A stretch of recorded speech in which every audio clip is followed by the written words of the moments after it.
When David Livingstone, the famous Dr. Livingstone, I presume, returned to England for a brief visit towards the end of his life, he was asked to address the students at Cambridge University.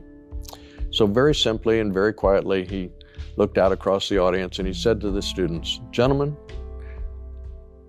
shall I tell you what it was that kept me true to my resolve through all those years in the dark continent of Africa? It was the words of the Lord who said, 'Lo, I am with you always, even unto the end of the world.'" And David Livingstone was never alone. Dr. Charles Spurgeon, throws light on the truth of things when he says, "I'm trying to get across in this message to you by understanding that I cannot recollect 15 minutes when I was not conscious of the presence of Jesus in my life." You see, Dr. Spurgeon was never alone. I want you to look with me, if you would, over John chapter 8, verse 29, and hold tight to these words when it says, "The Father has never left me alone." Now, as it was with Jesus, so it is with us as well. Enemies, friends, perhaps even relatives, and many others may abandon us in our hour of desperate need, but not so with Jesus. It's interesting, isn't it? He has promised never to leave us alone. He will never desert us in our time of need. And get this truth, you are never alone wherever you go.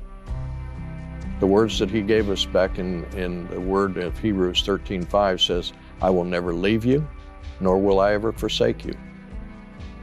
You see, each of us has times in our lives when we can sense the Spirit of God, so clearly that it's almost palpable. We can almost reach out and touch it. And some people will have that sense even now as I'm speaking. But in a time when we really need so much to find comfort and calm, just like what we're going through right now, a time of desperation, a time of trial, a time of unrest, as we're going through all of these things, the Spirit of God can be right there with you, no matter what. You see, Jesus promised his disciples and us that he would never leave us alone. So we need to give our thanks to God for that. We need to thank God that no matter what the circumstances are, and no matter what the enemy is trying to put on us, no matter what we may be going through, no matter what our thoughts are telling us, no matter what lies he may be trying to tell us, our God has promised us that we are never going to be alone and that he's always there with us. Think about this. Keep it in your heart. Know that he will never leave you and he will never forsake you. You are a child of God. This is Pastor Riley, and that's just a thought.